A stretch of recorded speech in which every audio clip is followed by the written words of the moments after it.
bom?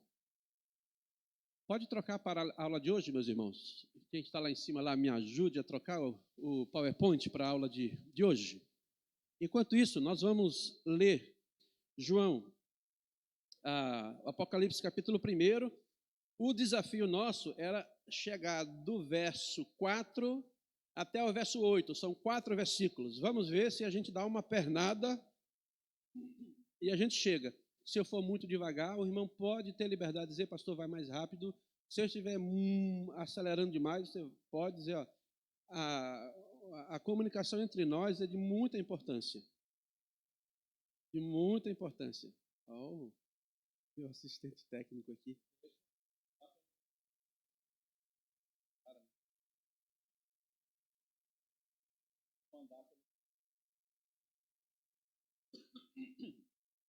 Obrigado, Davi. Pode deixar bem aqui que ele não caia aqui, em cima da Bíblia aqui. Isso.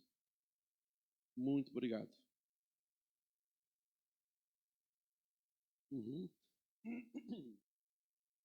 Vamos ler. Então, cada irmão pode ler em voz alta, do verso 4 até o verso 8, um por vez, sem briga, por favor.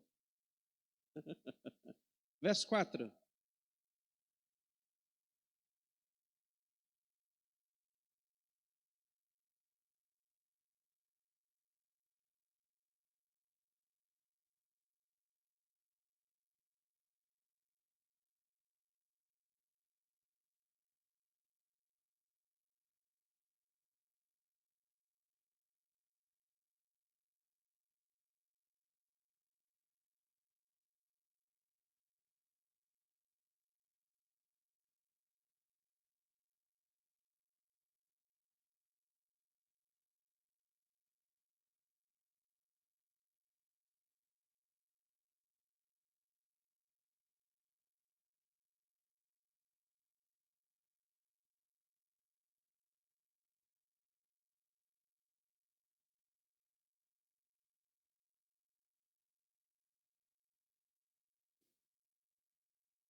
Isso, até aqui. Esse é o bloco de aula. Querida, você é um anjo, um dos 7 anjos da igreja. Você economiza. Eu estou com a minha garrafinha bem aqui, querido, obrigado. Eu não vi. Você é um dos 7 anjos da igreja, me ajudando aqui. Vamos lá. Então, nós vamos destrinchar pedacinho por pedaço desses versos, tá? Nós temos aqui a aula de hoje, os destinatários e a sua saudação. Então, em primeiro lugar, o destinatário. João tem por destinatário o quem? Vamos lá, vamos participar? Quem? A província da Ásia, né? Inicialmente as 7 igrejas, daqui a pouco nós já vamos ver essa questão das 7 igrejas. Mas a sua jornada, a sua carta é endereçada, a sua revelação, a revelação de Jesus é endereçada à província da Ásia. E assim como na primeira aula eu dei um rápido panorama contextualizando a relação do Império Romano como um todo e a igreja, é preciso que a gente dê uma rápida olhada em algumas questões importantíssimas da província da Ásia. Não é a Ásia como nós conhecemos hoje, era uma província asiática. Hoje, essa província, essas igrejas hoje estão na região da Anatólia, e essa província, ela faz parte do grande território que é do território turco, fica hoje na Turquia, tá? Vamos ver lá o próximo slide lá, por favor. Eu não sei se vai dar para a gente olhar tudo, tem um mapa ali. Isso. Na sua Bíblia, talvez você tenha um mapa, você pode até ir lá dar uma olhadinha. Não sei se dá para ver bem, mas lá no meio, com o meu passador, eu podia aqui sinalizar, mas lá no meio é para estar em vermelho: Esmirna, Filadélfia, Sardes, Éfeso. Consegue ver ali, lá no meio? Para que cegueta? Que nem eu. Tá? Bem aqui, ó, bem no meio. Tem, bem na parte branca, aqui perto, aqui, Esmirna, Sardes, Filadélfia, Éfeso, Laodiceia. Esta aqui é a região onde existiam as 7 igrejas, as quais o apóstolo João então endereçou o livro do Apocalipse. Se você perceber, essa região, ela é uma religião, era uma região, meu Deus do céu, era uma região privilegiadíssima, como até hoje assim também é. É uma região que, se você perceber,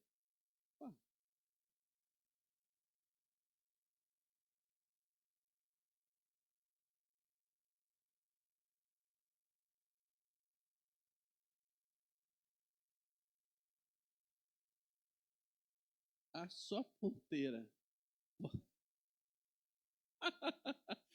Volta aí, meu irmão.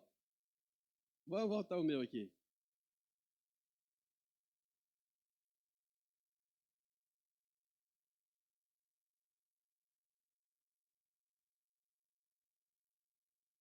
Aham, é que ele não está trocando aqui, ó. Nem aqui ele troca. Aqui, voltamos aqui. Se você olhar abaixo aqui, mar Mediterrâneo, mas na lateral ali, você tem o mar Egeu e na parte de cima você tem o mar Negro. Então, você tem aqui uma região que era a ponte entre a Ásia e o Ocidente, aquilo que a gente chama hoje, ou que na época era um continente extremamente desenvolvido, que é o europeu. Então, essa região, ela era uma região muito disputada. Vários países se tornaram donos dela por invasão, porque ela ligava estes continentes. Então, isso aqui é uma região que foi altamente disputada. Ela é banhada pelo Mar Negro, pelo Mar Mediterrâneo, através do Mar Egeu. Ela tem vários estreitos importantes que permitem a navegação. Lembre-se, na época não tinha trem. O comércio ainda era essencialmente feito por via marítima. Então, você ter uma região como esta região era e transformava aquele lugar uma mina de ouro fantástica. Por isso, os líderes estavam sempre de olho ali. Quando a gente for olhar as cartas, você vai perceber, por causa dessa facilidade, barcos atracados, você tinha ali um centro comercial fantástico. Você lembra uma das cartas, a de Laodiceia, no capítulo 3? Qual é a acusação que Jesus diz para aquela igreja? Tu dizes que tu és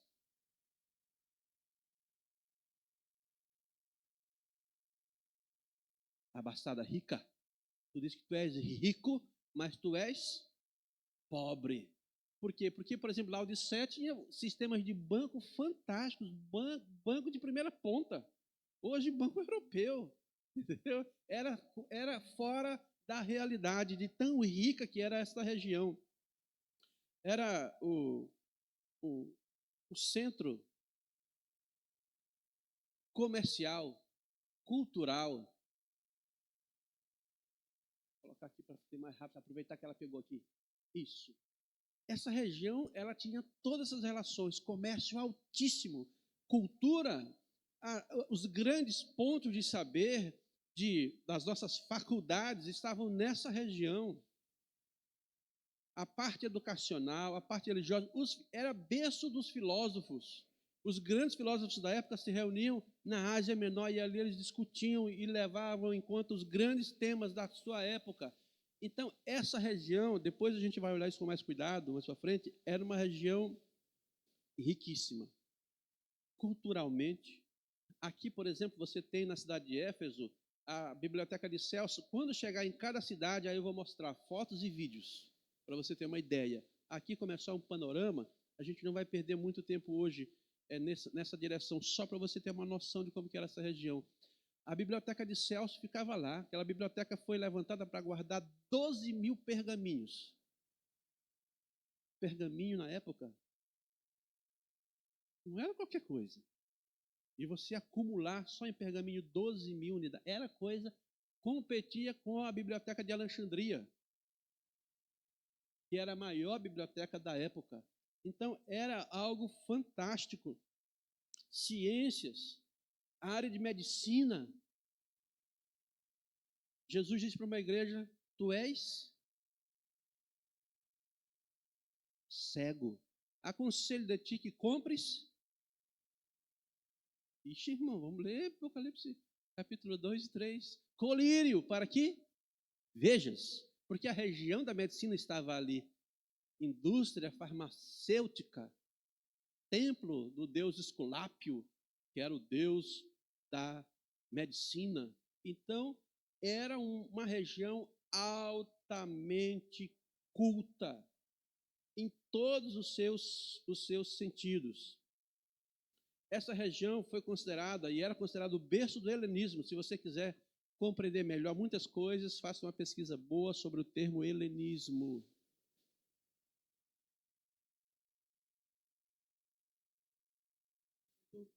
Que ocorreu durante todo o período pós-morte de Alexandre o Grande e que se desencadeou e influenciou toda aquela época. Então, vale a pena você dar uma olhada. A capital dessa província era Éfeso. Na época contava com em torno de 250 mil habitantes. Só Éfeso. Só Éfeso. Então, era o berço do desenvolvimento da época. Maior do que a capital, que era Roma. Porque Roma detinha muito mais a direção política. Mas essa região aqui detinha a cultura, o saber, o comércio e tudo aquilo que a gente já comentou. Então, nessa época, quando João escreve Apocalipse, ele vai atingir o ser humano no seu estado mais desenvolvido. Aquelas pessoas da época eram as pessoas modernas, com sensação elevada de vida, no auge da sua época, representante do seu tempo. E João vai escrever para elas. Eu quero aqui fazer uma aplicação para a gente. Eu queria que você acompanhasse o meu pensamento. Essa província, irmãos, ela concentrava os saberes de todas as épocas, por causa da sua pujança econômica. Então, os países vinham, e ao vir, eles traziam consigo também as suas influências e também eram influenciados. Quando você percebe a historicidade desta região, você vai perceber que aquele lugar é um lugar de uma fácil adaptação e aceitação. As pessoas se adaptavam. As pessoas se adaptavam aos modos de quem vinha de fora, e os que vinham de fora também ajudavam aos que moravam na Ásia a se adaptar aos costumes de fora. Hoje nós chamaríamos isso de globalização. Hoje significaria que você tem acesso a tudo rapidamente e que nós interagimos com esse tudo que nós recebemos. Qual era a grande dificuldade da igreja da época?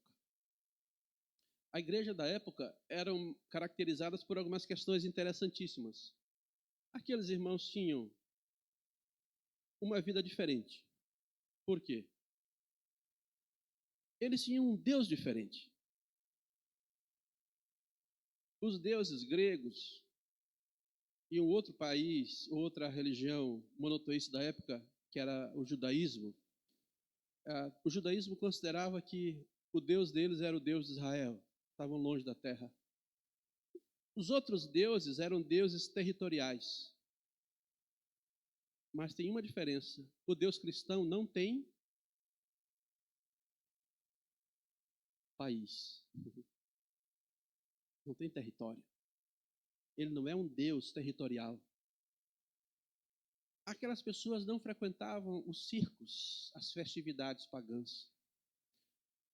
Elas acabavam ficando isoladas socialmente, porque elas não queriam, de alguma forma, se misturar, elas teriam que se misturar com muitas coisas da época. Então, eles eram vistos como pessoas esquisitas, estranhas,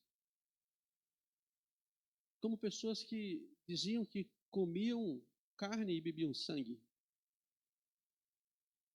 e que tinham um Deus que dizia que se manifestaria e destruiria, no final das contas, todos os demais deuses falsos. E o que é que aquela civilização da época esperava? Que a igreja se adaptasse à sua época. E hoje nós vivemos o mesmo problema. Com todas as coisas que vão acontecendo na nossa época, eu não quero falar do passado, a grande tentativa da civilização ou do saber hoje é tentar conduzir a igreja para que a igreja se adapte ao seu tempo, à sua época, à sociedade vigente. Essa é a grande luta da igreja hoje. É o grande desafio seu e meu.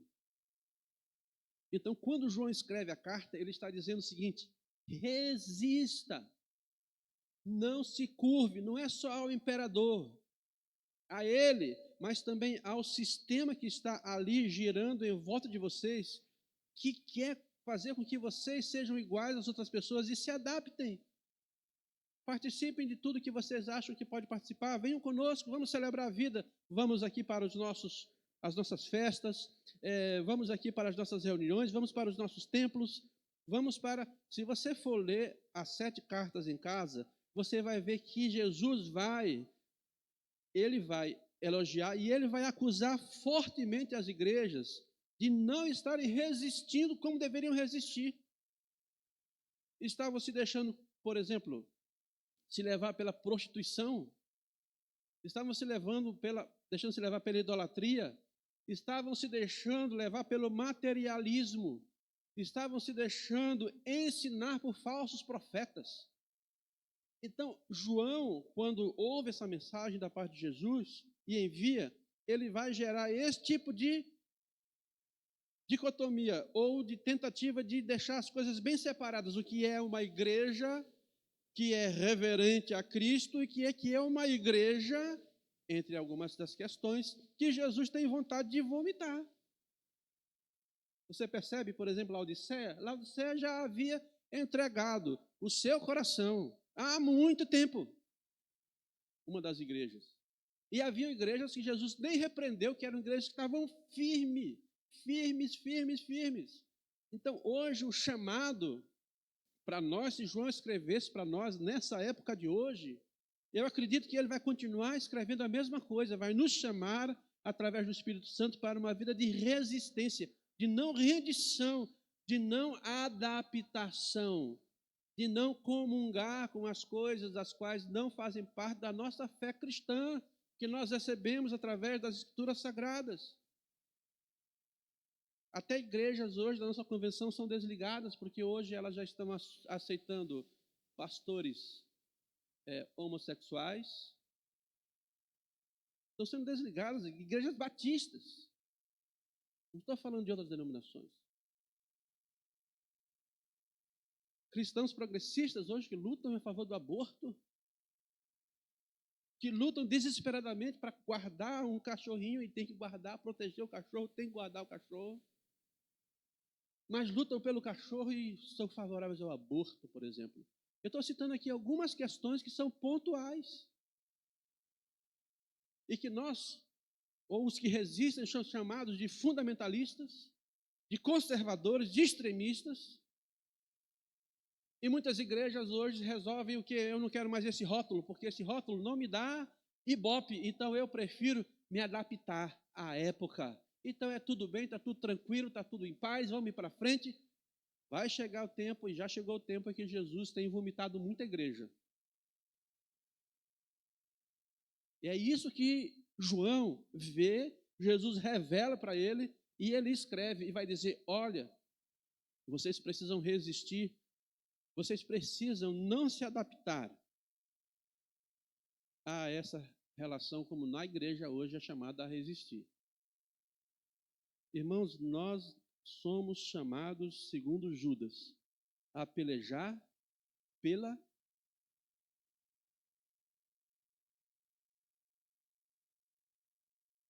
rapaz, nós estamos em crise. Mas você sabe que essa é uma das crises da igreja hoje, no geral?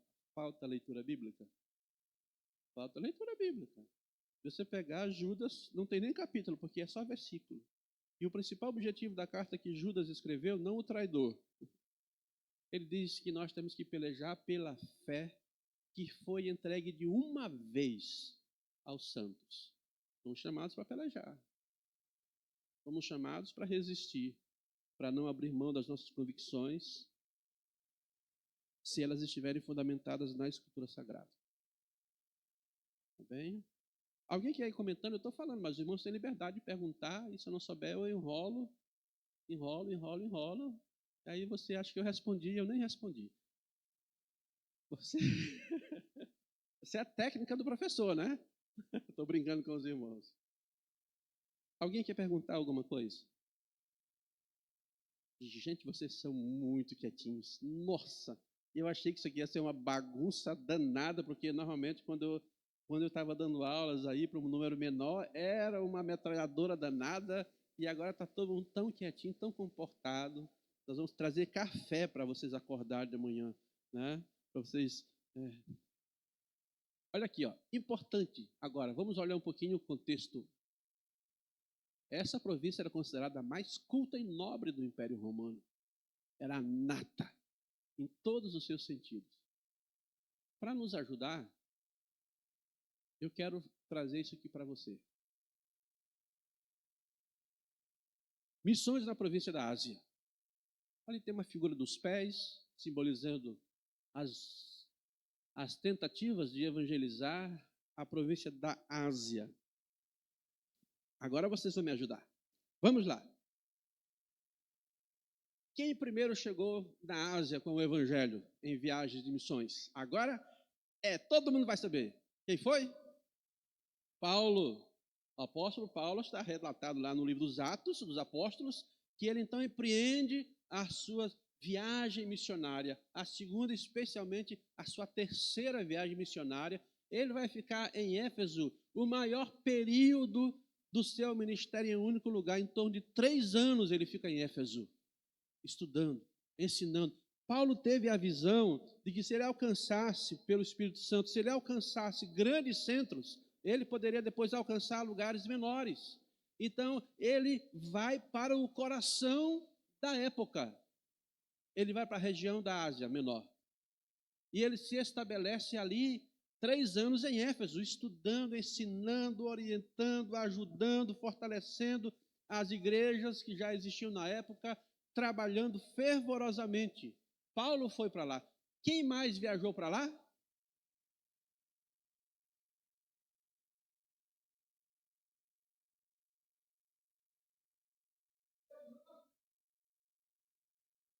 Quem mais viajou para lá? Está vendo como é importante a gente fazer um vislumbre, um recorte histórico? Vocês estão estudando o livro de quem? Quem é o livro que vocês estão lendo, irmãos? Quem escreveu? João estava onde? E Patmos fica onde? Ásia Menor. Na beiradinha de Éfeso. A gente vai ver mais para frente quando chegar lá. João viveu aproximadamente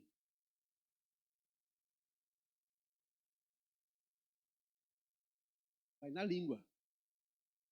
Não vai. João viveu aproximadamente 30 anos, irmãos, ali. 30 anos. De 25 a 30 anos, o apóstolo João viveu nessa região.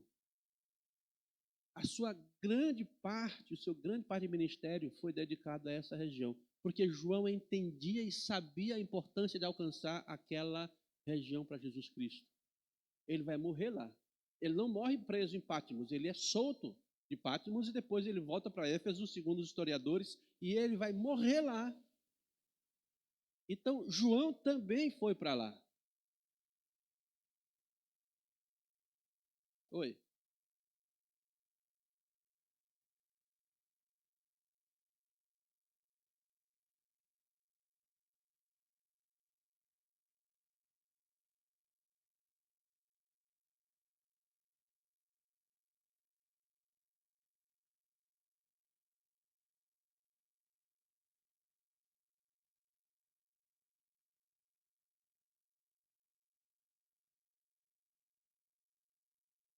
Uhum. Esse período que o pastor está mencionando é o período da igreja que ainda conta com todos os apóstolos, né? Basicamente ainda quando João vai para a Ásia, segundo os historiadores, ele já vai para a Ásia aí por meados de 65, 70 depois de Cristo. Já são alguns anos depois daquela perseguição de Atos dos Apóstolos. Depois da morte do seu irmão, Tiago, que morre decapitado por Herodes. Então, ele se desloca para essa região,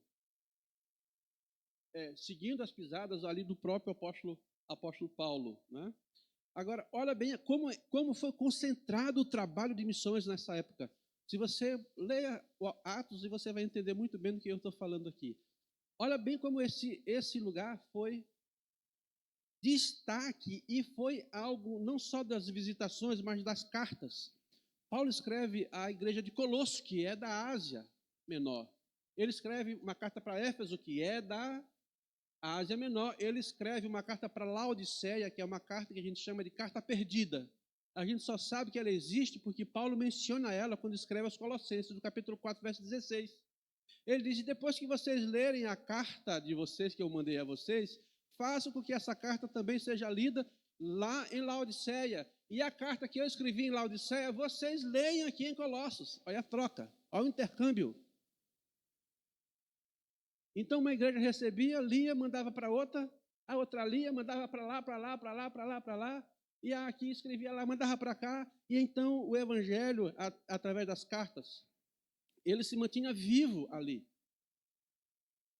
Quem mais escreveu carta para a Ásia Menor? Pedro escreveu. Pedro escreveu. Eu vou desistir. Pedro escreveu. A sua primeira carta é endereçada aos irmãos da Ásia Menor. Se você for olhar, quem mais escreveu carta para a Ásia Menor, irmãos? Me ajude. Quem mais escreveu? Eu vou embora. Eu vou embora. Quem mais escreveu carta para a Ásia Menor? O que você está lendo aí, meu querido? O que você está lendo? Aonde tua Bíblia está aberta, se você deixou aberta? Porque eu estou vendo texto por texto. Você está lendo o que aí? Quem escreveu Apocalipse? Então João também escreveu carta para lá. Outras cartas foram endereçadas para essa região. Eu estou dando aqui só um resumo. Inácio de Antioquia escreveu para Éfeso, para Magnésia, para Trales, Filadélfia, Esmirna, todas cidades desta região da Ásia Menor. Para você perceber o esforço violento que foi da igreja da época para atingir esse lugar, porque era o berço da época. E eles entendiam que se alcançassem lá, eles poderiam alcançar outras regiões com mais facilidade. Então, a Ásia Menor, ela se transformou literalmente no fogo evangelizador da igreja da época. A tal ponto de que, por exemplo, mesmo pessoas que não eram apóstolos, não eram reconhecidos como entre os 12, escreveram cartas como Inácio que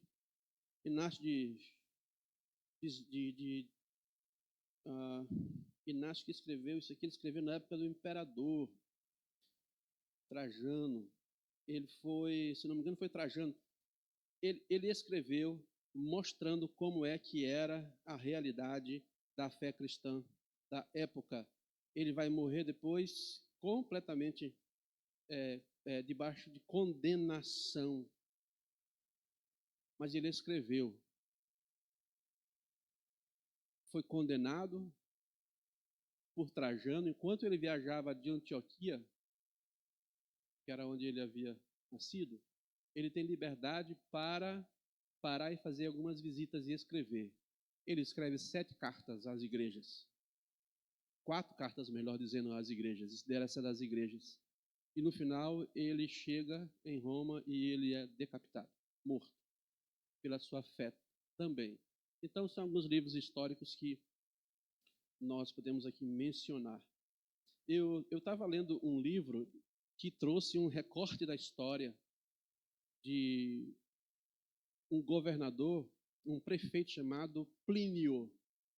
Você lembra em Atos dos Apóstolos, quando Paulo estava fazendo uma das suas viagens missionárias, ele queria ir para a Bitínia, mas o Espírito de Jesus não deixou ele para lá, porque Deus tinha outras formas de alcançar a Bitínia. Bitínia, na época, segundo os relatos históricos, os templos da cidade de Bitínia pagão estavam vazios, porque o evangelho chegou lá em Bitínia e varreu, em grande parte, o paganismo de lá. O cristianismo se alastrou lá de tal forma que o prefeito escreve para o imperador e diz assim: o que é que eu faço com esse pessoal? Porque os nossos templos estão vazios. E o número dos cristãos já ultrapassou o número de judeus e muito. Nós estamos em decadência. E lembre-se, você lembra, quando Paulo começa a pregar em Éfeso, começa a afetar a vida financeira dos templos. Ninguém mais quer comprar. Ninguém mais quer comprar imagem dos deuses Diana, dos Efésios, né? E aí faz maior confusão. Então, o imperador instiga Plínio a começar a perseguir a igreja da época. Então, esses recortes são impressionantes. Agora nós vamos parar um pouquinho. Você sabe hoje como é que está a situação da Ásia Menor? A Ásia Menor hoje é a Turquia, tá?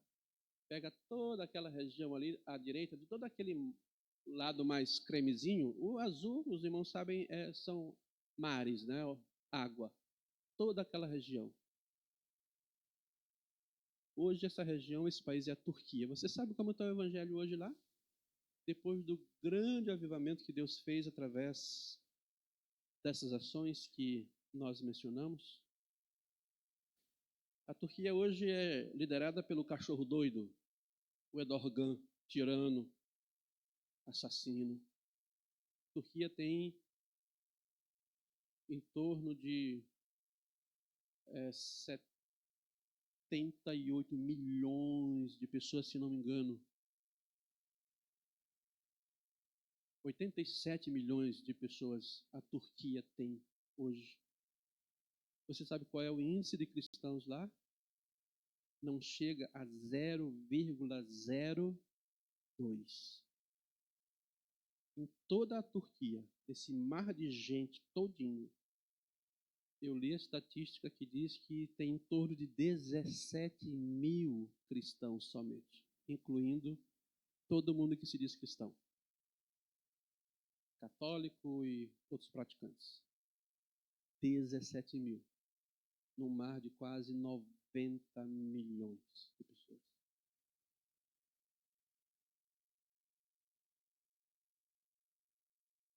É de assustar. 98% da população é islâmica. E a perseguição lá também é grande.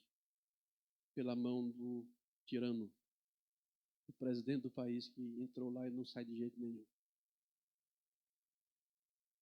A gente olha para isso. E se por um lado nós louvamos a Deus por aquilo que Deus fez lá, é um sinal de alerta também. Que Deus faz as coisas, mas é também responsabilidade da igreja manter as coisas que Deus faz e dar passos adiante.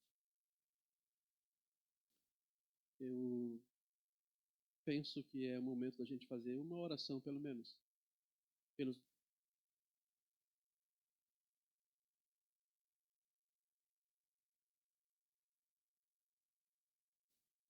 são confrontados diariamente.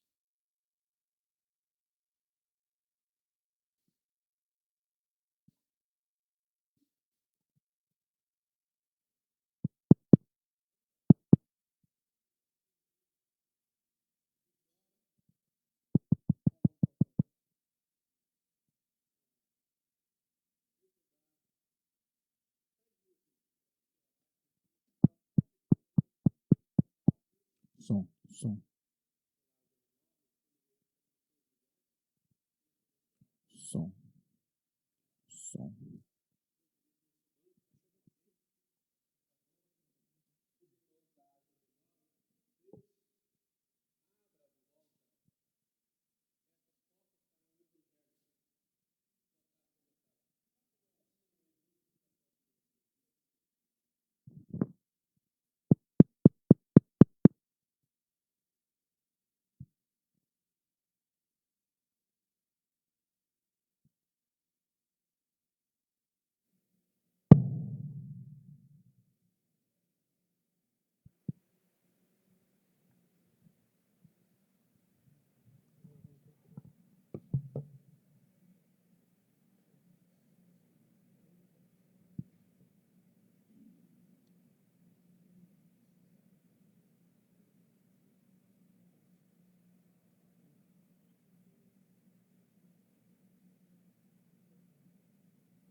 Amém, meus irmãos. Amém. Se não há perguntas, eu vou convidar você a ficar em pé, você espichar os braços e as pernas, dar uma levantada, porque eu estou em pé, então eu estou relaxado aqui na frente. Você pode até dar um abraço quem está perto de você aí, sem muita bagunça, não se assane, para você levantar, já aproveitar, dizer, a aula acabou. Não, é um abraço, espreguice, levante, fique aí numa posição para você não ficar muito sonolento aí na aula de hoje, que tem um aspecto histórico também.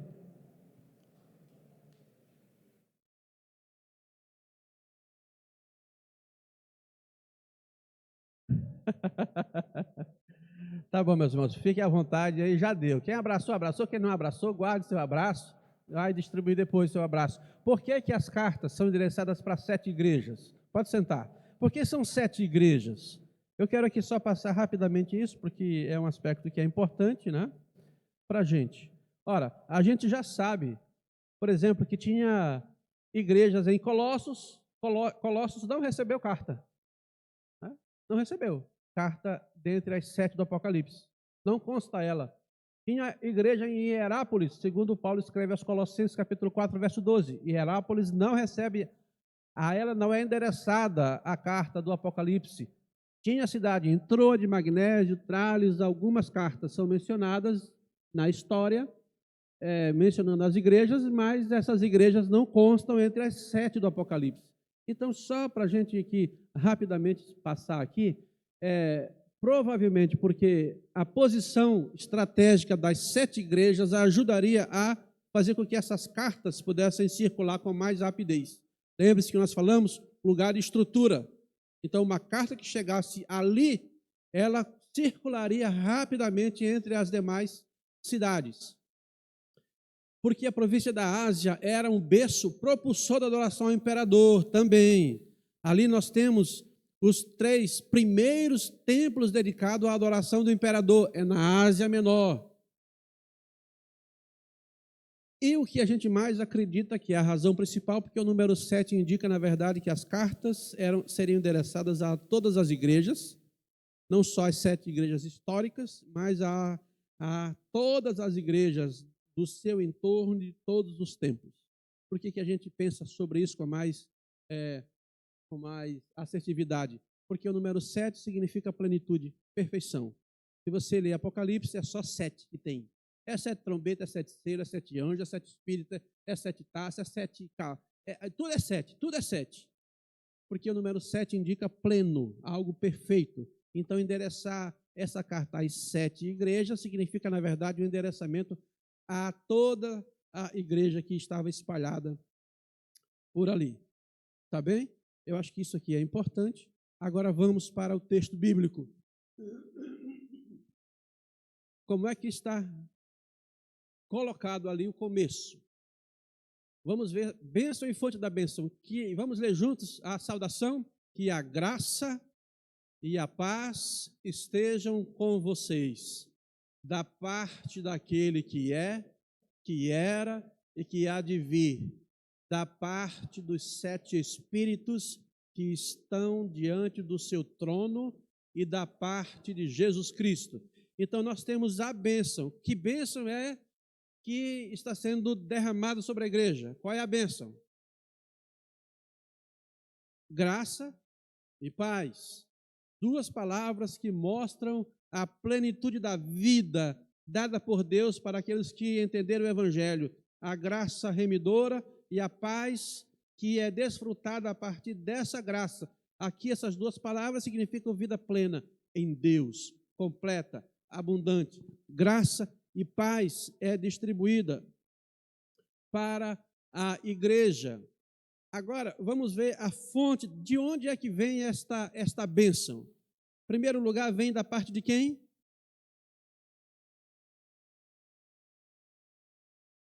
Em primeiro lugar, a bênção vem da parte daquele que é, que era e que há de vir. A gente tem aqui uma bênção trinitária, tá? Primeira parte, ela está endereçada à figura de Deus como Pai. Aquele que é, que era e que há de vir. Essa expressão, rapidamente, ela é tirada de um momento muito importante, que é o momento em que Moisés é enviado por Deus para libertar o povo do Egito. Aí Moisés pergunta, o faraó vai me perguntar, quem é que está te mandando aqui? Aí Deus diz assim, diga ao faraó que eu sou te enviou. Essa expressão eu sou, ela está projetada aqui no original como aquele que é, que era e que há de vir. É a personificação da essência do próprio Deus, que ao ser destrinchado desta forma, mostra a sua imutabilidade. Deus é imutável, Deus não depende, não é refém do tempo, Ele é Senhor do tempo, Ele é Senhor das épocas, das eras, Ele é Senhor que destronou Faraó, Ele é o Senhor que destronou o império, por exemplo, babilônico. E esse eu sou agora tem que derrubar o império romano. Aliás, a Bíblia diz que Deus levanta impérios se os derruba, e o império romano vai ser derrubado. Então, quando Deus se apresenta dessa forma, trazendo esse eu sou, eu continuo sendo e eu serei o que eu sempre fui. Eu não tenho sombra de mudança, sou imutável, sou o Senhor de todas as coisas. Eu era, sou e vou ser sempre o que eu sempre fui. E aqui é que tem esse tom de apresentação de Deus já como um tom de imposição, para que a igreja pudesse, da época e para nós de hoje, entender que o nosso Deus, ele não é só um Deus contemplativo, mas ele é o Deus, em certo sentido, também agressivo. Ele se posta como o Deus que é soberano e Senhor de todos os tempos e de todas as épocas. Ele é o Pai eterno. Se você olhar no verso 8 do capítulo 1, diz, eu sou o alfa e o ômega, diz o Senhor que era, que é e que há de vir, o Todo-Poderoso. Então Deus, quando se apresenta, ele já vai dizer à igreja, eu sou. E o imperador é nada diante de mim. Como tudo é um nada diante do Deus Todo-Poderoso. Então já é um posicionamento de alerta à igreja da época e de alerta à igreja de hoje. E para nós que estamos aqui, mudam os tempos, as épocas, as circunstâncias e Deus permanece o mesmo Deus. O Deus que foi em socorro do seu povo no passado é o mesmo Deus que hoje socorre o seu povo no presente, mesmo que a gente não entenda muita coisa. Mesmo que a gente não entenda porque os nossos irmãos morrem nas zonas de perseguição. Mas Deus não mudou.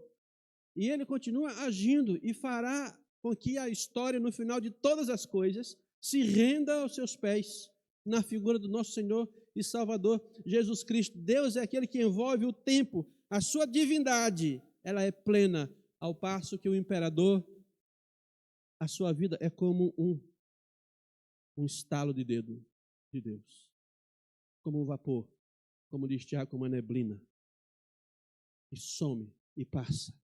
Mas Ele é aquele que sempre foi, o que sempre foi. E Ele há de vir. Olha aí a ideia.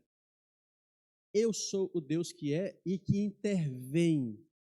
Não sou uma estátua num templo construída por mãos de homens, mas eu intervi no Egito, na Babilônia, na Síria, em tudo quanto é lugar. Vou intervir também em favor de vocês do Império Romano. Essa é a grande lição do Deus que nós cremos até hoje. Não é um Deus filosófico, não é um Deus estático, mas é o Senhor poderoso para a história. E quando nós precisamos, Ele se levanta em nosso favor. Jó, no meio da sua calamidade, ele disse, eu sei que o meu Redentor vive. e por fim se levantará sobre a terra. Se a gente está passando por problemas e por dificuldades, faz parte da vida. Não é só você. Se fosse só você, você poderia dizer, eu sou a pessoa mais azarada da face da terra. A grande diferença é que nós temos um Deus que não é estático. Ele age em nosso favor, de uma forma maravilhosa e assombrosa. Se você tiver perguntas, faça, tá? Não tem problema nenhum. A segunda fonte da bênção é da parte de quem? Dos 7 espíritos. Tem muita discussão sobre o que seriam esses 7 espíritos, né? Muita discussão mesmo. Porque normalmente, quando a gente fala sobre trindade, você tem bem claro, né? O Pai, o Filho e o Espírito Santo, né? Aqui nós temos 7 espíritos. A melhor interpretação é aquela que já dei lá no começo. O 7 é o número da plenitude. Então, aqui significa a personificação do Espírito de Deus. 7, pleno, é o poder da igreja, é o poder de Deus que vem sobre a igreja, no número 7, que simboliza a pessoa do Espírito Santo de Deus. Você lembra Efésios? Paulo, quando escreve aos Efésios, diz o quê? Que há um só Deus, um só Senhor, um só batismo, um só Espírito. Não há 7 espíritos, há um só Espírito. Então a gente precisa caminhar e interpretar o texto à luz de toda a Bíblia. E aqui nós preferimos defender a ideia de que o que João estava dizendo ao escrever as 7 igrejas é que das 7 igrejas nenhuma ficaria sem a ação do Espírito. Seria a transmutação de um Espírito para cada igreja. O irmão consegue ter essa visão? 7 igrejas, 7 espíritos, mas não é a ideia que tem 7 espíritos, mas significa que nenhuma igreja, em qualquer época da face da história da fé cristã, fica destituída da presença do Espírito Santo de Deus. Até Laodiceia, aquela igreja, né, que a gente vai estudar, até essa igreja, nela ainda residia a presença do Espírito Santo de Deus. É a ideia do Espírito Santo que intervém, que dá vida à igreja, que concede autoridade à igreja, poder à igreja, e que não existe a possibilidade de uma igreja cristã estar fora do raio da ação de uma das pessoas da Trindade Divina. E a terceira fonte, quem é? Jesus Cristo. Os irmãos lembram quando eu falei que olhar Apocalipse é olhar para Cristo? Aí a gente se assusta e olha aqui. João começa a falar sobre Cristo. É interessante que a sua fonte do Deus Pai, do Deus Filho, ela é extremamente reduzida em termos de palavra, não significado. Mas quando chega na parte de Jesus Cristo, ele começa a desfilar uma série de termos e de títulos e de obras específicas. Então, ele vai apresentar aqui as credenciais de Jesus Cristo, porque é Cristo que está. Eu vou aproveitar que está funcionando. Olha que beleza. Aproveitar o embalo, rapaz. Olha ali, olha as credenciais de Jesus Cristo, que começa no verso 5. E de Jesus Cristo, da parte de Jesus Cristo, vem graça e paz. Aí ele diz, quem é Jesus? Aí ele para. Parece que o tempo congela na visão de João. Ele olha, arrebatado pelo Espírito Santo, ele olha o céu e ele se encanta com aquilo.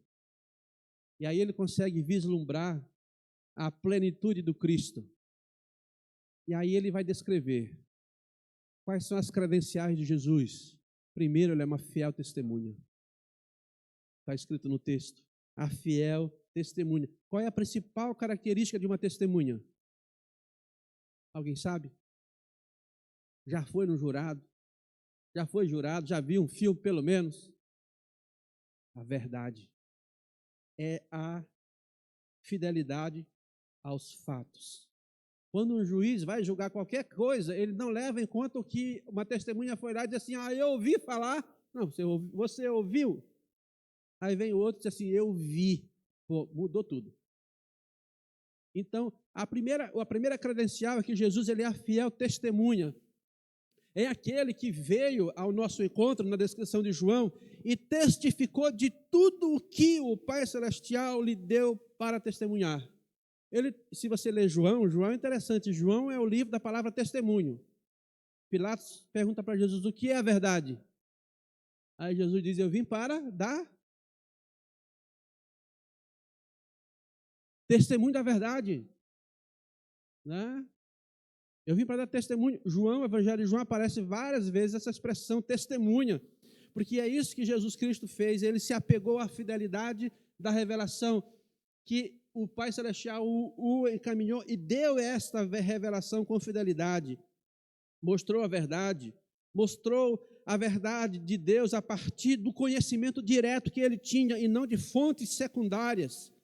Foi ele fiel em todo o seu caráter, digno de confiança, digno de reverência. Ele revelou o passado quando veio e agora ele vem e diz, eu vou revelar o que vai acontecer, que é diferente, né, do que já aconteceu. Ele é a testemunha que ultrapassa as épocas, porque também ele é divino. Ele é aquele que criou todas as coisas, que veio ao encontro da sua criação, revelou aquilo que havia na eternidade, morreu, ressuscitou, voltou ao céu, e agora ele disse assim, agora eu vou falar o que vai acontecer lá para frente.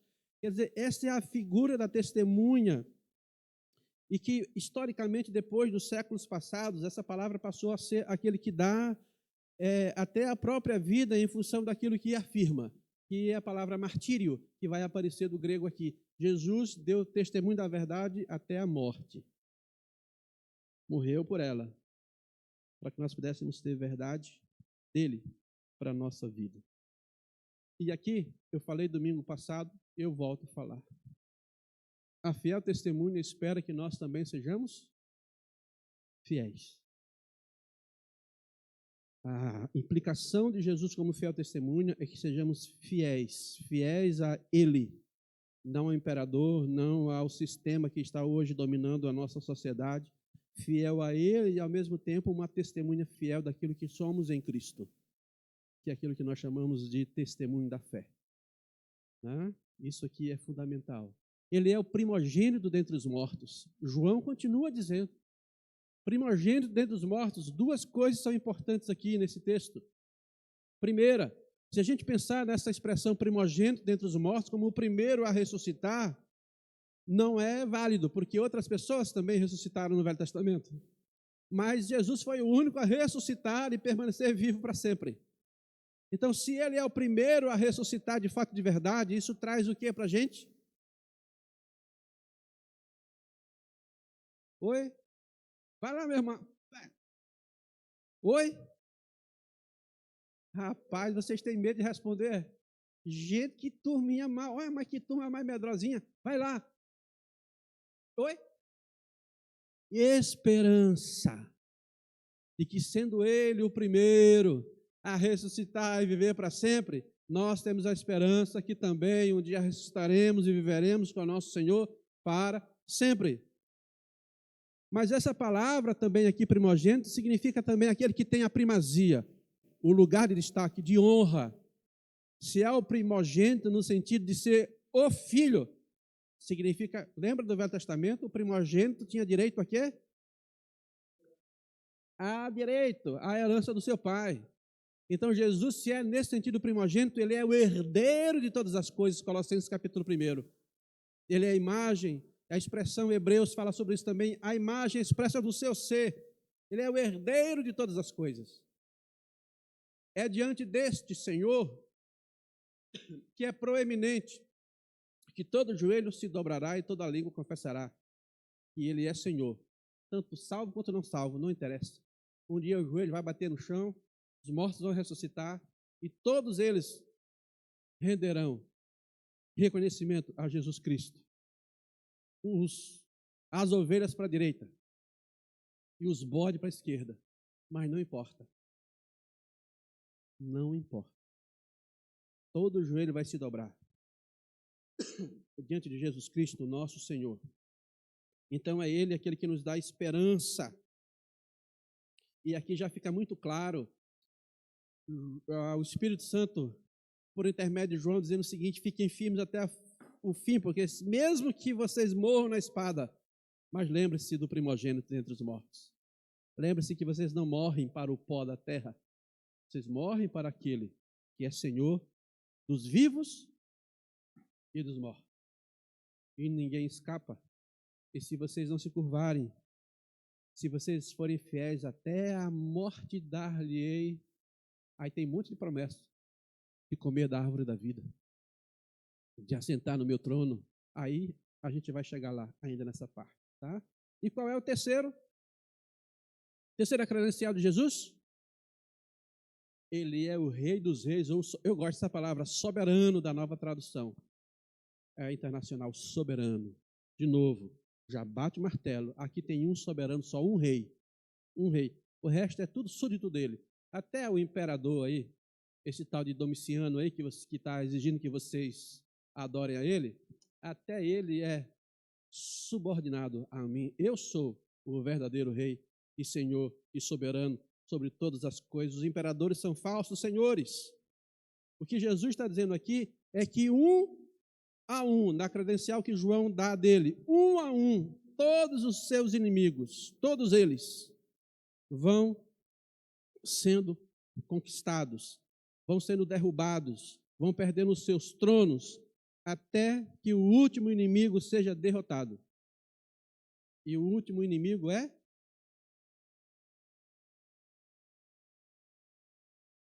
Eita, meus irmãos, pode falar com vontade, você sabe. A morte. A morte é o último inimigo a ser derrotado. E quando isso acontecer, será para a glória do nosso Senhor. E eu fiquei pensando que enquanto a coisa está ficando preta, a Trindade Divina vai dizendo graça e paz para vocês, graça e paz. É a mesma mensagem que Deus nos envia hoje, né? Enquanto estamos vivendo. Ele vai dizendo graça e paz sobre você. Graça e paz, graça e paz, graça e paz da parte daquele que é, que era e que há de vir, dos 7 Espíritos e de Jesus Cristo. Fiquemos em paz, irmãos, com o nosso Senhor. Pode acontecer o que for acontecendo, nossa vida vai se terminando, né? Eu já vou fazer 60 anos.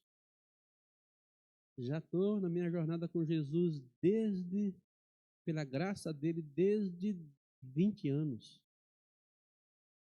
Já estou ficando velhinho. Um dia Jesus vai me receber. Eu vou chegar lá escondidinho, me arrastando, né? Pela graça dele. Sei que a minha vida vai passar. Também vai passar. Todos vamos passar. Mas quem permanece em Deus aqui, nunca será esquecido na eternidade por Ele. Nunca. Nunca. Sabe, às vezes a gente está vivendo aqui e diz assim, mas assim a minha vida vai acabar daqui a 5 gerações. Até não. Daqui a 4 gerações ninguém vai lembrar mais de você e de mim. Só aquelas fotos amarelas, né? Na parede, aí o neto olha assim, pai, quem é esse aqui? Ah, esse aqui foi o não sei quem, não sei quem, não sei quem, não sei quem, mas depois ninguém vai lembrar mais de você, de mim. Mas não importa, né, irmãos? O que importa é que na mente eterna de Deus, nós não somos nem número, nem história. Nós somos filhos dele, filhos amados do nosso Pai Celestial. É isso que importa no final de todas as coisas. E é por isso que vivemos para Ele, nos movemos para Ele, porque dele, por Ele e para Ele são todas as coisas. Você e eu somos para Ele e somos dele. Tá? Fique firme com o seu Senhor. Sim, sim, pastor.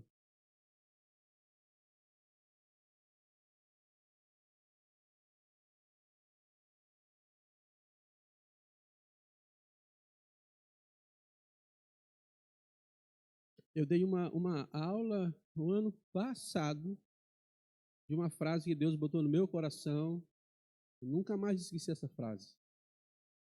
Falando sobre a graça e misericórdia de Deus, veio essa frase ao meu coração, nunca mais esqueci.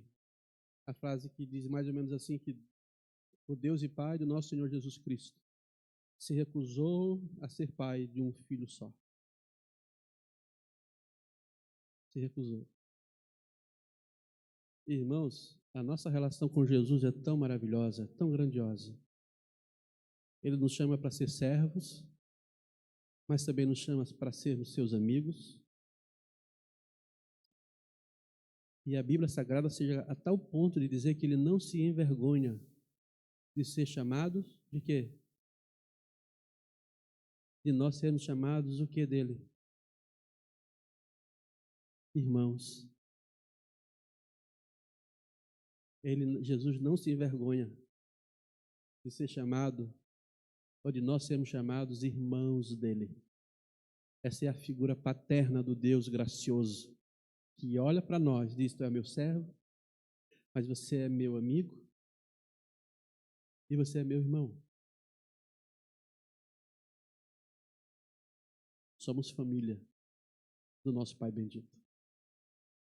Olha, cada vez que a gente se aprofundar na Escritura, a gente vai descobrir cada coisa que vai nos arrepiar inteiramente. Meus queridos, essas credenciais nos chamam para uma fidelidade, nós que estamos aqui hoje, nos chama para a esperança e nos chama para uma rendição diante do nosso Pai Celestial, na figura do nosso Senhor Jesus Cristo. Ele tem o direito de fazer as coisas e de exigir as coisas por nós e exigir as coisas de nós. Por que é que ele tem direito de exigir de nós fidelidade, de exigir de nós esperança, quando mesmo a esperança quer desaparecer? E ao mesmo tempo exige de nós submissão a ele como rei.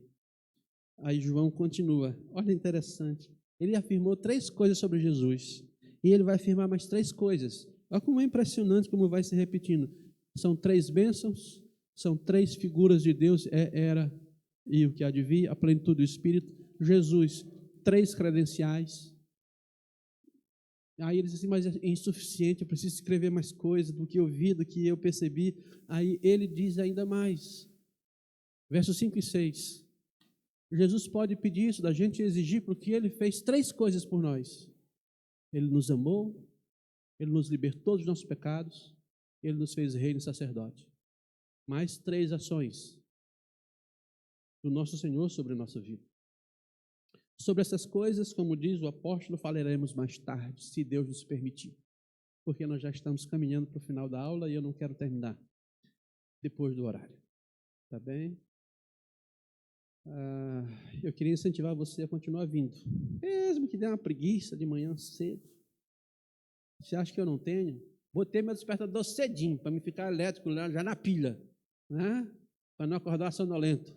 Já fiquei pilhado. A Alice, quando acordou, eu já estava com os olhos que era uma bolita desse tamanho. O que você está fazendo aí? Eu digo, eu já estou pronto. Eu já estou aqui só esperando para levantar, para me vestir. E já saí de casa cedinho. Aí já parei no posto, já tomei café, já fiquei lá conversando com ela um pouquinho, e agora nós vamos para a igreja. Vamos para a igreja, né? Eu quero incentivar você a continuar. Quero encerrar hoje, porque lá no Nordeste tem uma expressão que tem alguém que diz assim, um gaiato. Você sabe o que é um gaiato? Um gaiato terminou a aula passada, aí ele veio com uma pergunta, eu não vou dar o crédito para ele não se achar, um pega-ratão para mim, com a cara mais deslavada, como diz lá no Nordeste. Ele chegou para mim e perguntou assim, lembra daquela expressão que eu usei do mercado de escravos? Que nós éramos escravos, estávamos lá amarrados, acorrentados, e Jesus foi lá no mercado e disse, eu vou comprar você, e eu vou pagar o preço, né? E nós éramos escravos do pecado, debaixo do jugo do diabo. Aí o gaiato olhou para mim e disse assim, se Jesus pagou o preço, quem foi que recebeu o pagamento? Foi o diabo? Ele está aqui hoje. Não vou dizer quem é quem vai tomar café quase toda semana na loja. Foi o Nilson que está ali, ó. Eu não resisti. Mas foi uma pergunta boa. É as perguntas que talvez você vai parar para olhar e dizer assim, peraí, que negócio é esse? Claro que eu respondi rapidinho para ele, né? Rapidamente, mas achei a pergunta interessante. Se você tem perguntas, faça, não se acanhe. Né? Não se acanhe. Mas não foi o diabo que recebeu o pagamento não, né? foi o Pai Celestial. Jesus pagou o preço do nosso resgate pelo seu sangue. Esse sangue foi oferecido e eu sei que ele estava assim só me provocando, né? Só me provocando. Quem recebeu o pagamento foi o Pai Celestial. Recebeu o pagamento, recebeu o sacrifício, recebeu a oferta do seu Filho e nos libertou do domínio do diabo, tá?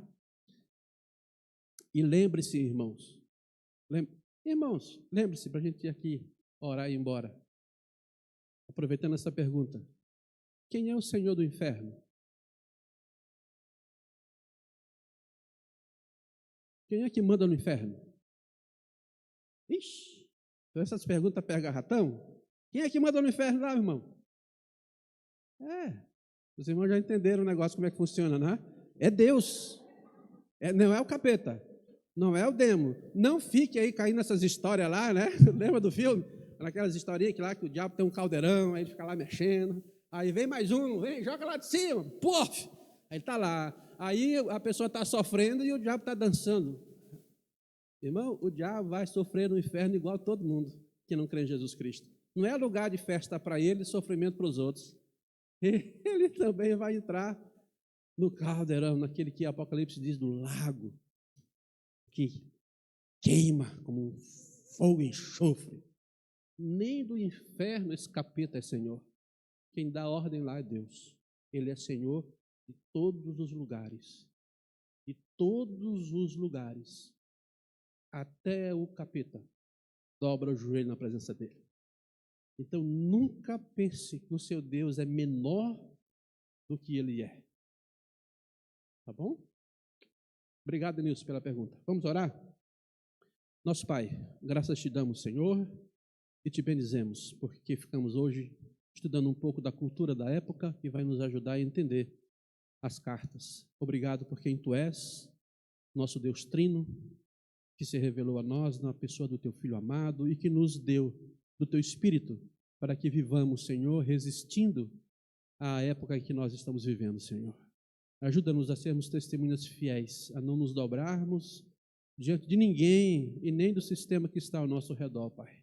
Ajuda-nos, Senhor, a vivermos para o louvor da Tua glória e fortaleça o nosso coração, crendo que Tu és muito maior até mesmo do que aquilo que a Tua palavra diz, porque a Tua palavra não consegue, ainda assim, explicar tudo quanto Tu és, Senhor. Muito obrigado. Obrigado, porque Tu és o que Tu és, Senhor, e sempre serás o mesmo Deus. Ó Senhor, bendito é o Teu nome, nós Te adoramos em toda a Tua beleza, através do Teu Filho Jesus Cristo. Amém e amém. Meus irmãos, muito obrigado pela tua atenção. Convido você para o culto da noite. Se você já cansou de me ouvir, de manhã vai me ouvir de noite. Hoje eu que vou pregar e vamos repartir o evangelho com você. Boa noite, Deus abençoe. Bom dia, bom dia.